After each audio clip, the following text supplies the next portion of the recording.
Hey YouTube, if you are a subscriber to this channel, I have spoke about this team in the last week. If you are a member of the channel, you've known this team for 3 weeks now. And this is the team that I use to get from 2,500 to 2,900 in the Great League. And if you saw my Retro Cup teams, a modified version of this team to get to 3,150 ELO. So it's a very, very strong team. And basically the thought process behind the team was I wanted 3 Pokemon that can spam charge moves in 12 turns or less. So for those of you who are new to this channel, what I've been doing is I've been putting the length of the fast move, whether it's a 1, 2, 3, 4, or 5 turn move, and the amount of fast moves it takes to get to the charge move. So let's just use Dunsparce for example. Dunsparce rollout is a 3-turn move. And then Rock Slide and Drill Run both take 4 rollouts to get to the first move, and then 3 to get to the second, 4 to get to the third, 3 to get to the fourth. So, as you can see, 12 or less was the strategy. Feraligatr, Shadow Claw, Hydro Cannon, 10. Rollout for Rock Slide and Drill Run, 12. Snarl for Dark Pulse and Aerial Ace, 12. And basically, so you have fast spamming Pokemon, but you also have bulk. Dunsparce and Mandibuzz in the back have bulk, so you can use the shields on Feraligatr early. Dunsparce and Mandibuzz do well to cover each other's weakness, right? Dunsparce only weak to fighting. Mandibuzz can deal with the fighters. And then you have just like ability to align if you win switch. So super, super strong team, 2,500 to 2,900. Let's get into battles to how you play it out. So I saw Zoomer lead a bunch. The Zoomer lead is pretty okay to play out because bubbles are resisted, Shadow Claws are neutral, and then the Hydro's chip enough. But then you get into Dugong, so I will get into Dunsparce, doing super effective with the rollouts and Rock Slides. Again, the only problem with this is that rollout and Rock Slide are non-stab, same type attack bonus, so you don't hit as hard. And then once Dugong lowers your attack, 2 are not going to take out here. So you have to commit to the aggressive rollout down, which they're going to lower my attack again here. So it's going to be actually pretty tough to roll out down. And we both simultaneously swap. So that's kind of okay. We're back into this lead matchup here. Now, Play Rough will chip a good amount, so I will shield. It is just an Ice Beam. But this is where you're just going to see the Shadow Claw Hydro Cannon combo here, how strong it can be. So they end up shielding, because they cut, well, I mean, I've already shielded one, so they're just going to match shields there. But here comes the next one. Oops, sorry. So here comes a third one. This may not take out, but it'll put them in the red. And now I have a decision to make here, and I make the decision to go 1 catch, like a lot of people do, 1 catch, and they undercharge, which is kind of a weird play. But then they go and farm and make a catch on the Dugong, but this will still take out the Dugong, so I'm okay with that. And they come back here to bubble down, so that was actually maybe a nice play.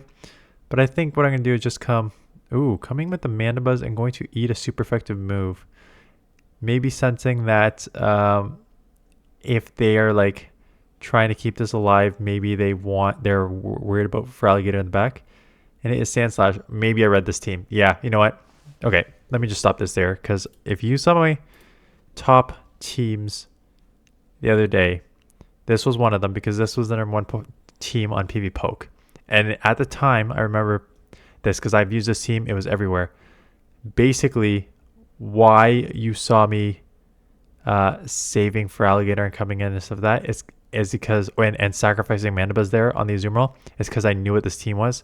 And I knew if I came in Mandibuzz against Sand Slash, I would have a tough time. So basically what I did was I just kind of sacrificed Mandibuzz to a certain extent there, and trying to basically run with Feraligatr. But I worry that I'm going to get outpaced here perhaps, so I may actually let this go and then now have to run with Mandibuzz. But they try to bait, and I did not shield, so I will easily take that matchup after that failed bait. Quagsire, kind of evenish.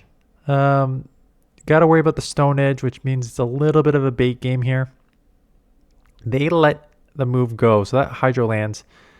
Let's see if I shield back. I do not, and I call the Aqua Tail. So they are still farming. So, okay, what I always say, grab that shield or take them out, force them to make a decision. So they go down with some energy. And it's Quillfish. So I decide to stay in and then maybe I can chip. But they spam pretty fast with the Aqua Tails and do a good amount of damage. Coming in Dunsparce here, have Drill Run, which would be super effective. Quillfish is very spammy. But going to get the first Drill Run off. They have a ton of energy, so I'd be surprised if they don't shield. And they do shield. So here comes a move. I know I can live one for sure, so I do let Aqua Tail go. But here comes probably a second one right away. Not surprising. Oh, yeah, I was about to say I'll probably match shields here. And get off another Drill Run. This will take out. Holy crap, man. Try hitting the bubbles once in a while. And they shield again. So immediately I'm thinking, are you double weak to like a Drill Run or a Rock Slide in the back? And that is where the shield comes from, right? Because they're, and I'm not even going to try and fast move time because I don't know how much energy they have. I just want to take this out. Because I'm like, what do you have in the back that you're so scared?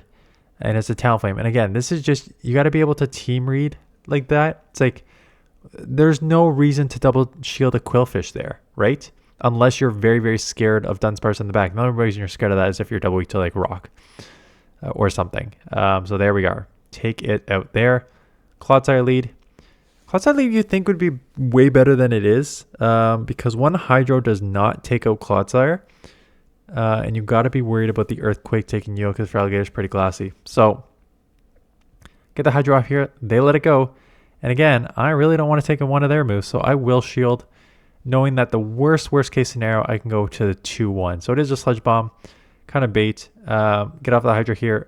I'm likely to grab a shield because they're probably going to throw like an Earthquake here. That's exactly what happens. I shield. They get to move off. So I will shield because I think I'm just in claw range at this point. Another Sludge Bomb. Can I claw down? I don't know the counts. Okay. I don't know the counts. Get hit with a charge move. I do live, but I really did not want to take that damage. You know, counting would be cool. Moltres comes out. So this will chip quite a lot. I may grab a shield here, and I do. And now I have a Dunsparce with super effective rollouts and Rock Slides. Now, again with non-stab, I don't even know if this takes out, honestly. And it does not. So they will get a Brave Bird off here. Just as I'm getting to the move. So good counting. This will hurt a lot. Goodbye. What is in the back? A Malamar, which is fantastic. So as you can see, I'm farming a good amount because foul play on their end is resisted. So they have to throw superpower. And if they throw superpower, their defense is now lowered, which means these moves will do more.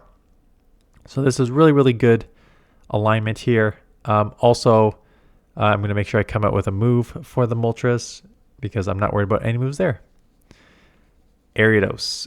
Ariados has Trailblaze, and Ariados spams real fast and wins CMP. So this is awkward, especially if I get baited with Lunge here. Especially when I get baited with Lunge here, because now I'm in just a crap situation. I wouldn't be surprised if I go for Dunsparce right away. Yeah, and they let it go too, so that's even worse. So now I'm down shield. Azuro's not bad, but when you're down shields already and they have some energy on the Ariados, it's already looking pretty rough here, but we'll see how it plays out. So we got what is generally a boring matchup with two pretty bulky Pokemon with slow. I mean, Dunsparce spams, right? Here comes another Drill Run, and here comes a third. But again, it's Azumarill, very tanky, and a non-stab Drill Run here. So this is the third Drill Run I'm going to land, and they still live with ease, and they'll still get to another move and take me out here.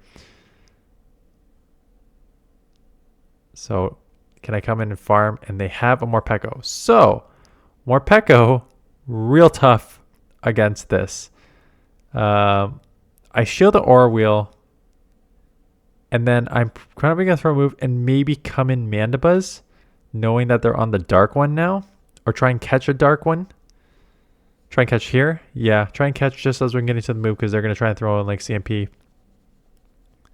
So I catch a resisted Aura Wheel. It says super effective, but it's just the visual guesser that was definitely the dark one resisted. Unfortunately, I I know both moves are resisted. This on the electric is resisted. Dark Pulse on the dark is resisted. So I probably should still throw Dark Pulse, honestly, but now they take me out here, and now I try to, yeah, this game's over. Morpeko's a killer because you like lose CMP with feraligatr, and then you have to go dunsparce, and by that time they're like double buff, so pretty tough. I'm not gonna lie, that is a pretty tough matchup. Okay, Malamar makes a catch on a wall rain, so nice catch. Throwing right on 5 like a noob. But I am just gonna stay in and take the resisted moves and farm back up. And that seemed fast. Yeah, it's just an icicle spear. And I'm gonna try and maybe catch here. Yeah, I tried to catch and it looks like successfully. So do make the icicle spear catch. Our timers are very desynced now though. I am gonna throw the move before they get to an earthquake. They probably have another icicle spear, but they decide to let it go. Out comes Malamar. Malamar is loaded and has superpower, so this will probably one shot. But Mandibuzz is such a good matchup here, so I assume I'll go Mandibuzz. Or I'm going to try and, I was going to say, snipe. No, yeah, I don't know what I was doing.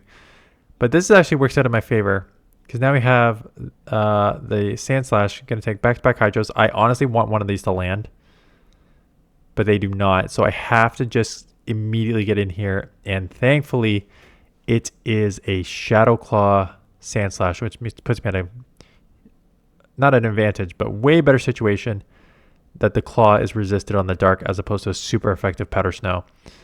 And I can just easily commit the 2 shields right here because I'm not worried about Malamar, because Malamar only has superpower. I probably will need to take a move here. Nope. They did not get one off. Will this take out or leave them with 1 HP?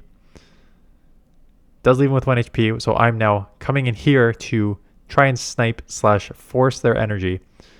That 50-second switch timer coming in real handy, and they know it. Dragonite. Dragonite's tough. So yeah, I gotta come dunsparce. Hope I get a move off. I think I just maybe need to like eat a superpower. I'm gonna try and back away from the mic as much as I can. Take a drink of water. My voice is starting to go here.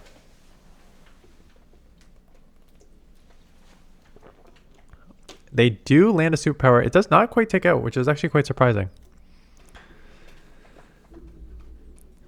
So get a Drowan off on a Crest, but of course Crest can just eat these moves, and they do throw it, which is quite nice. Now, pick your poison. I'm going to come Mandibuzz, hoping they have Future Sight, so I'd be surprised if I shield the first one up.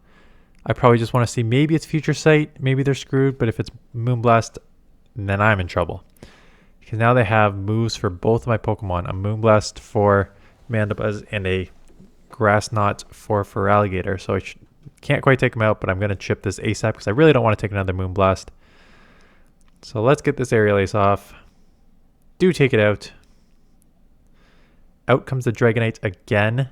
I think Aerial Ace is more... I don't know if it's enough to take it out, but it probably puts it in Snarl / Claw distance, and they shield. So I'm coming straight in here, hoping that I can just get to the Hydro because they're in Claw and Hydro range.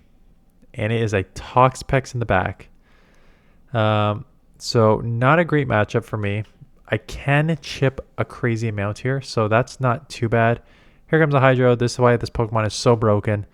This Claw and even resisted Hydro on a very, very bulky water Pokemon like Toxapex still takes it down to the yellow after 2. And these Claws are really adding up here.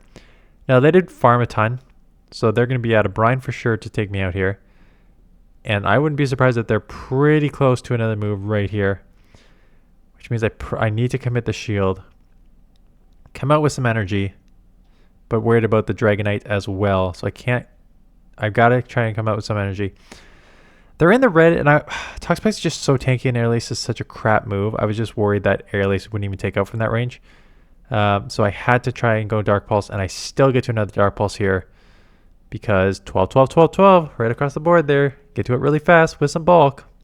What a great strategy. Okay, Diggersby, ground, but also normal typing. So kind of awkward situation here.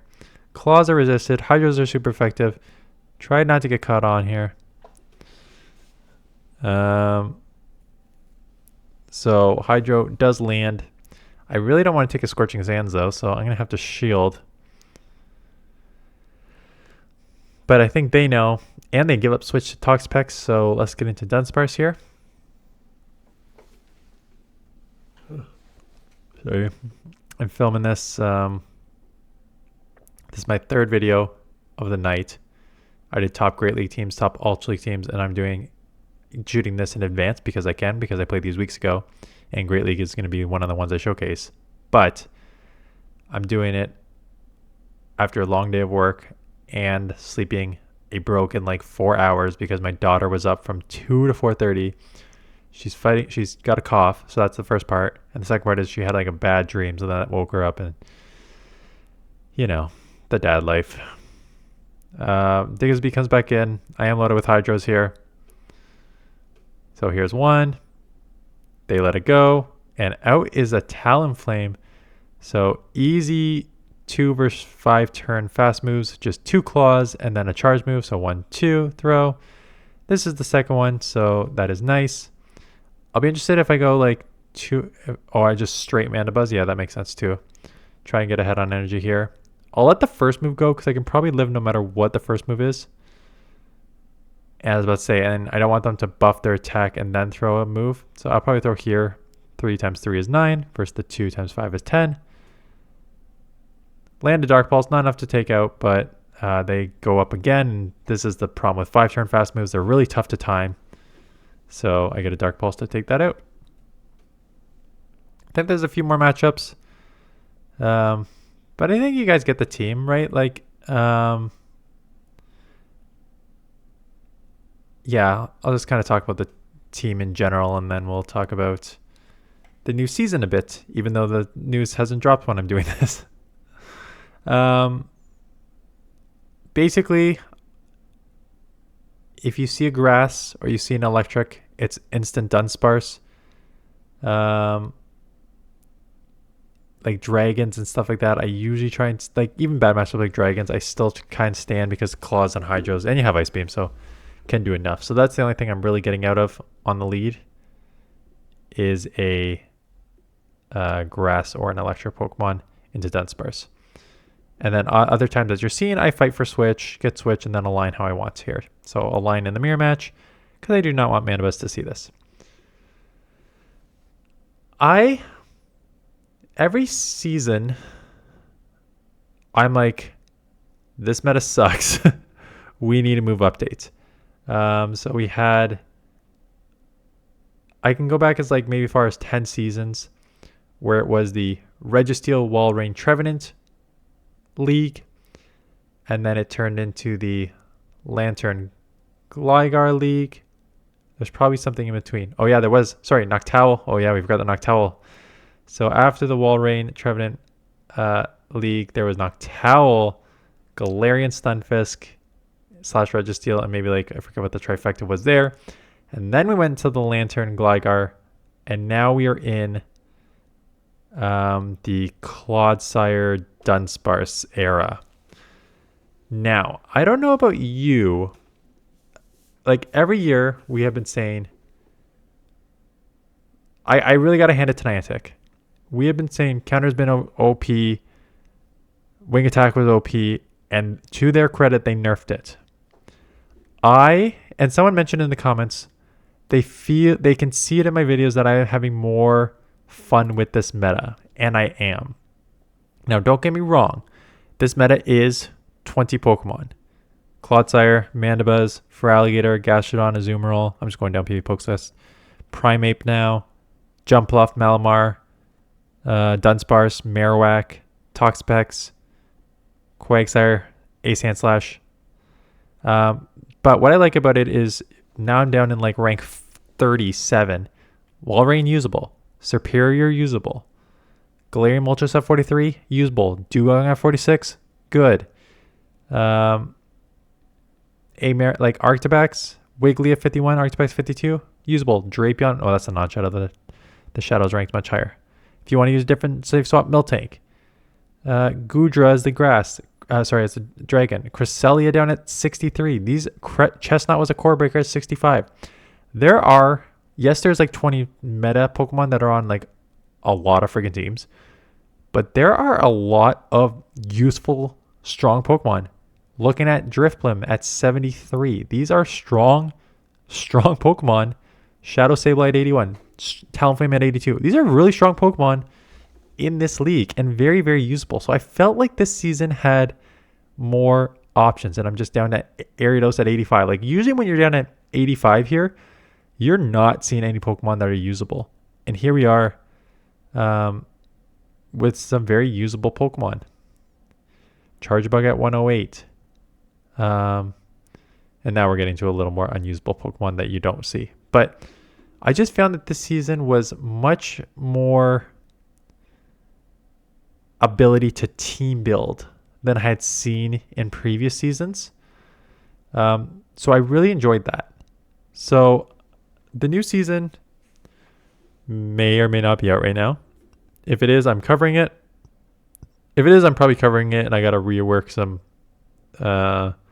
scheduling. So this may be before or after it's out. I am not expecting a huge shift in the meta. And the reason I say that is I have found that the last few seasons, the move updates have been a reflection of the top 12 Pokemon in the Play Pokemon Championships. So in the Play Pokemon Championships, I didn't even mention Metachamp. During the Metachamp Gligar Lantern era, or even Metachamp was before that, Metachamp was on 75 to 80% of Play Pokemon teams. Noctowl 2 years ago was on 75 to 80% of Pokemon teams. And Niantic seems to, when they see the Play Pokemon Championship Series have a Pokemon with a usage rate of above 60%, 60, 65 plus percent, they seem to target those moves. Now, what I've seen in the Play Pokemon Championship, I've covered at least one, but I've been looking at the top 12 Pokemon. There is constant shifting. Like Ariados was like not used, and then it jumped to 65%, and now it's down again because like people are just like adjusting. And this the thing is, in this meta, you can adjust. There are enough usable Pokemon which you can adjust to Pokemon that you are seeing and build a lot of different teams. So I am not expecting a huge move shakeup, nor would I even be upset if there's not. I think this is probably the healthiest Great League meta we've seen in a while.